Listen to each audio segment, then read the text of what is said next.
Hello ছোট্ট বন্ধুরা, কেমন আছো তোমরা? আমি ঋতুপাল। আজ আমি তোমাদের চতুর্থ শ্রেণী হিন্দু ধর্ম শিক্ষা বইয়ের চতুর্থ অধ্যায়ের দ্বিতীয় পরিচ্ছেদ সম্পর্কে আলোচনা করব। দ্বিতীয় পরিচ্ছেদ দেবদেবী ও পূজা পার্বণ। ঈশ্বর নিরাকার, তিনি যে কোনো রূপে নিজেকে প্রকাশ করতে পারেন। ঈশ্বর যখন নিজের গুণ বিভিন্ন রূপে প্রকাশ করেন তখন তাকে দেবদেবী বলে। সাধকেরাও ঈশ্বরের কোনো কোনো গুণকে শাখার রূপ দেন। দেবদেবী ঈশ্বরের শাখার রূপ। দেবদেবীর মধ্য দিয়ে ঈশ্বরের শক্তির প্রকাশ ঘটে। ব্রহ্মা, বিষ্ণু, শিব, দুর্গা, লক্ষ্মী, সরস্বতী, গণেশ, কার্তিক, মনসা প্রভৃতি দেবদেবী একই ঈশ্বরের ভিন্ন ভিন্ন রূপ বা শক্তি।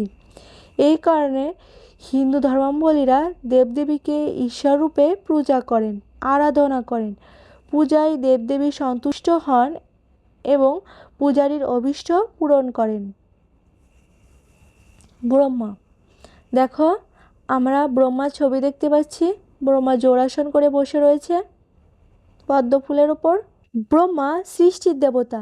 এই বিশ্ব ব্রহ্মাণ্ডে যা কিছু বিদ্যমান সব কিছুর সৃষ্টি করেছেন ব্রহ্মা। আকাশ, বাতাস, পাহাড়, পর্বত, নদীনালা, মানুষ, জীবজন্তু ইত্যাদি। তিনি বিষ্ণু ও শিবের সঙ্গে ত্রিমূর্তিতে বিরাজমান। বিষ্ণু হলেন রক্ষাকর্তা এবং শিব হলেন সংহারকর্তা। ব্রহ্মা, বিষ্ণু, শিব তিনি এক, একে তিন।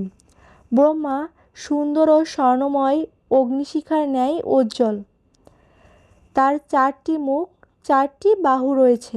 তিনি সন্ন্যাসমণ্ডিত ও জটামুকুটধারী। তার 4 হাতে কোনো অস্ত্র নেই। তিনি জ্ঞান মুদ্রা ও সৃষ্টি মুদ্রা ধারণ করেন। তিনি এক হাতে পবিত্র ধর্মগ্রন্থ বেদ, দ্বিতীয় হাতে জপমালা, তৃতীয় হাতে শ্বেতপদ্ম এবং চতুর্থ হাতে সৃষ্টির প্রতীক কুমণ্ডল ধারণ করেন। তিনি পদ্মফুলের ওপর অবস্থান করেন। রাজহংস তার বাহন। লাল ফুল তার প্রিয়। তাই লাল ফুল দিয়ে ব্রহ্মাকে পূজা করলে তিনি সন্তুষ্ট হন। ব্রহ্মা দেবতা, দানব ও মানবের গুরু।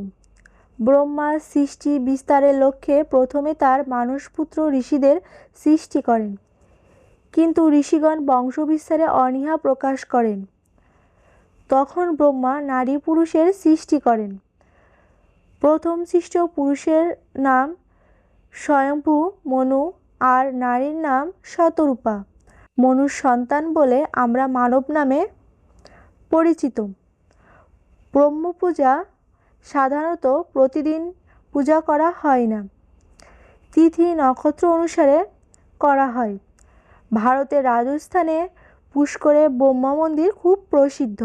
ব্রহ্মার প্রণাম মন্ত্র: নমস্তুতে বিশ্বেশ্বর বিশ্বধাম জগৎ সবিত্রে ভগবন নমস্তে সপ্তাচিলোকায় চ ভূতলেশ সর্বান্তরস্থায় নমো নমস্তে।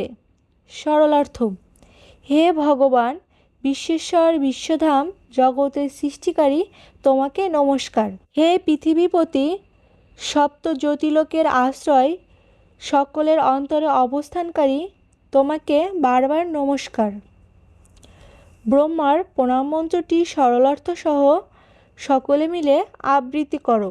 বিষ্ণু, দেখো আমরা বিষ্ণুর ছবি দেখতে পাচ্ছি। বিষ্ণু হিন্দুদের অন্যতম প্রধান দেবতা। বিষ্ণু ঈশ্বর বিশ্বরূপ ধারণ করে জগৎ প্রতিপালন ও রক্ষা করেন। তিনি আমাদের পালনকর্তা। তিনি ভক্তের নিকট নারায়ণ বা হরি নামে পরিচিত। তিনি ঈশ্বরের পুরুষোত্তম সত্তা। বিষ্ণু শ্যামবর্ণ। তার 4 হাত, 4 হাতে থাকে শঙ্খ, চক্র, গদা ও পদ্ম। উপরের বাম হাতে থাকে শঙ্খ, ডান হাতে থাকে চক্র, নিচের বাম হাতে থাকে গদা, ডান হাতে পদ্ম। বিষ্ণুর বাহন গরুর পাখি। দেবী লক্ষ্মী তার সহধর্মিণী।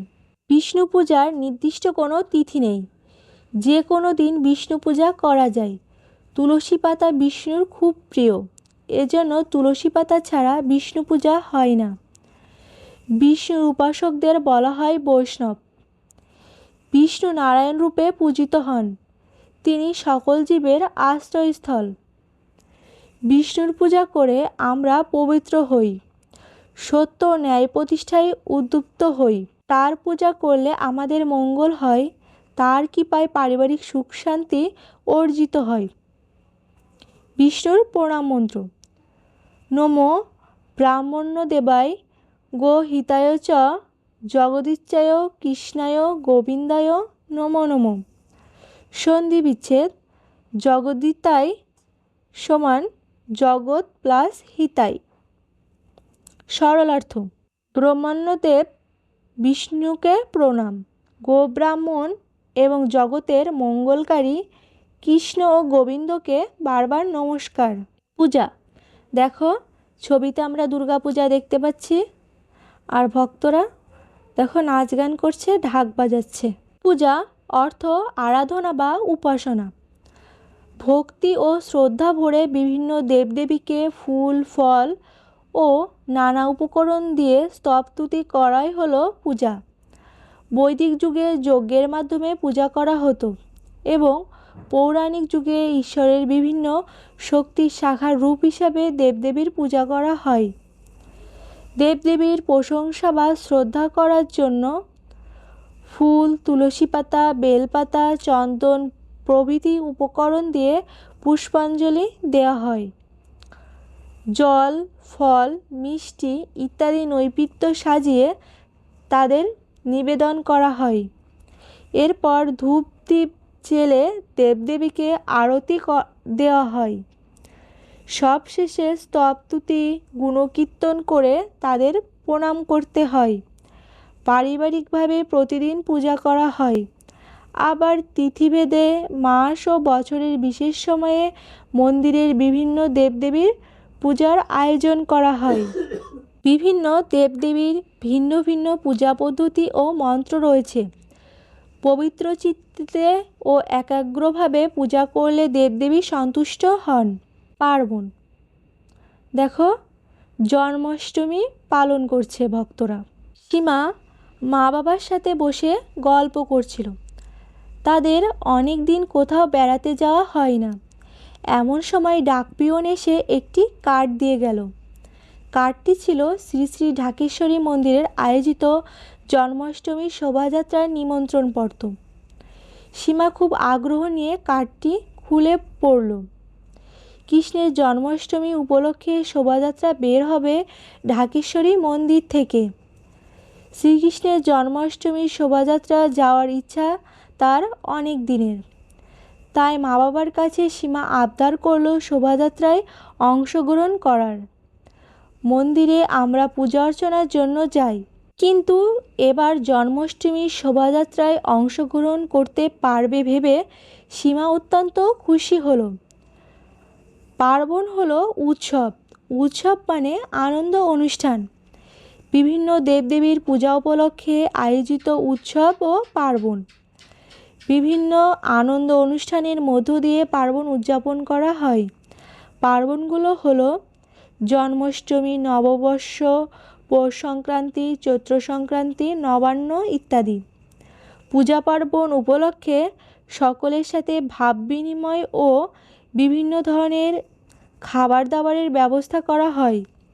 ধর্মীয় ও সাংস্কৃতিক চেতনা বিকাশের জন্য ধর্মীয় আলোচনা সভা, প্রদীপ প্রজ্বলন, গীতাযজ্ঞ, সাংস্কৃতিক অনুষ্ঠান, মেলার আয়োজন করা হয়। পূজা পার্বণের মাধ্যমে সামাজিক বন্ধন দৃঢ় হয়, একে অপরের মধ্যে ভ্রাতৃত্ব ও সৌহার্দ্য জাগ্রত হয়।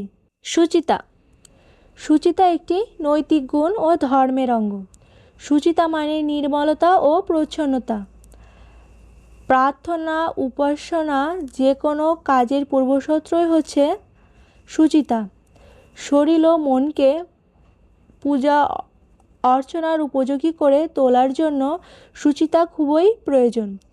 সুচিতার মাধ্যমে শরীর ও মন পবিত্র হয়, শরীর ও মন ভালো থাকে, ফলে যে কোনো কাজে মনোযোগী হওয়া যায়। সুচিতা প্রধানত দুই প্রকার, অভ্যন্তরীণ সুচিতা ও বাহ্যিক সুচিতা। অভ্যন্তরীণ সুচিতা হলো মনের পবিত্রতা, সব সময় সৎ চিন্তা করা, জ্ঞান লাভ করা, অপরকে হিংসা না করা, সকলের মঙ্গল কামনা করা প্রভৃতির মাধ্যমে মনের সুচিতা অর্জন করা যায়, তবে মন পবিত্র ও সুস্থ হয়। প্রার্থনা উপাসনার জন্য মনের পবিত্রতা একান্ত প্রয়োজন। বাহ্যিক সুচিতা বলতে শারীরিক অর্থাৎ দেহ, পোশাক পরিচ্ছন্ন, চারিদিকের পরিবেশ ইত্যাদির প্রচ্ছন্নতাকে বোঝায়।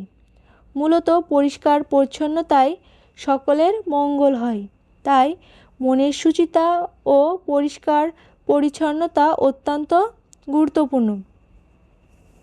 ছোটবেলা থেকেই অন্তরের ও বাহ্যিক সুচিতার অভ্যাস গড়ে তুলতে হয়, তবেই সমাজে সুন্দর পরিবেশ বজায় থাকে। নিজেকে শুচি করার জন্য তুমি যে কাজ করবে লেখো। অভ্যন্তরীণ সুচিতা।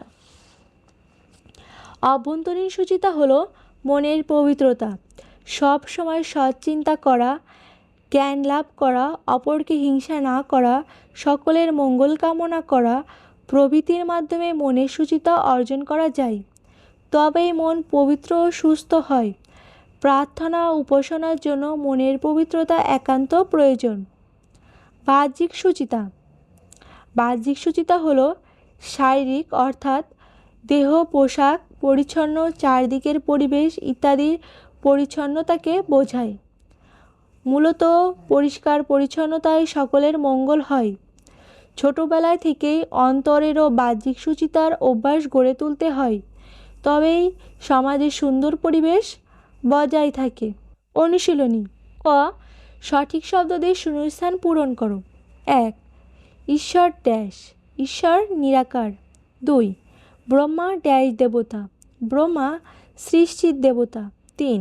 উৎসব হলো ড্যাশ, উৎসব হলো আনন্দ অনুষ্ঠান। 4. শরীর ও মন ড্যাশ থাকে, শরীর ও মন ভালো থাকে। 5. বিষ্ণুর বাহন ড্যাশ, বিষ্ণুর বাহন গরুর পাখি।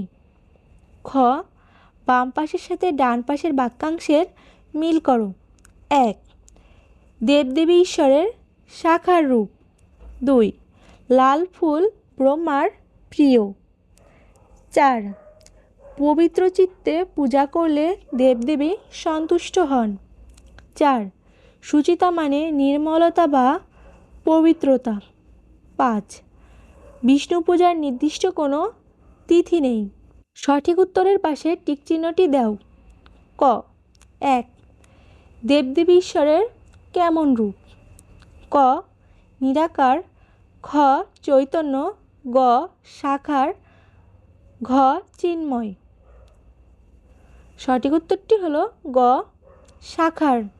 শ্বেতপদ্ম ব্রহ্মার কোন হাতে থাকে? ক, দ্বিতীয় হাতে। খ, প্রথম হাতে। গ, তৃতীয় হাতে। ঘ, চতুর্থ হাতে। সঠিক উত্তরটি হলো গ, তৃতীয় হাতে। 3. পূজা শব্দের অর্থ কী? পূজা অর্থ কী? ক, আরাধনা করা। খ, নিন্দা করা। গ, সম্মান করা। ঘ, অসম্মান করা। সঠিক উত্তরটি হলো ক, আরাধনা করা। 4. পার্বণ হলো ক, অঞ্জলি। খ, মন্ত্রপাঠ। গ, পূজা। ঘ, উৎসব। সঠিক উত্তরটি হলো ঘ, উৎসব। 5. সুচিতার মাধ্যমে শরীর ও মন ক, সুন্দর হয়। খ, পবিত্র হয়। গ, অসুন্দর হয়। ঘ, অপবিত্র হয়। সঠিক উত্তরটি হলো খ, পবিত্র হয়। ঘ, নিচের প্রশ্নগুলো সংক্ষেপে উত্তর দাও। উম, নিচের প্রশ্নগুলো বর্ণমূলক উত্তর দাও। বন্ধুরা, ঘ আর উম এই প্রশ্নগুলো তোমরা আমাদের চ্যানেলে পরবর্তী ভিডিওতে পাবে। আজকে আমাদের ভিডিওটি এই পর্যন্তই। ভিডিওটি ভালো লাগলে চ্যানেলটি সাবস্ক্রাইব করতে পারবো। আমাদের চ্যানেলে পরবর্তী ভিডিওতে পরবর্তী অনুচ্ছেদ ও অধ্যায়গুলো আলোচনা করা হবে। ধন্যবাদ সবাইকে।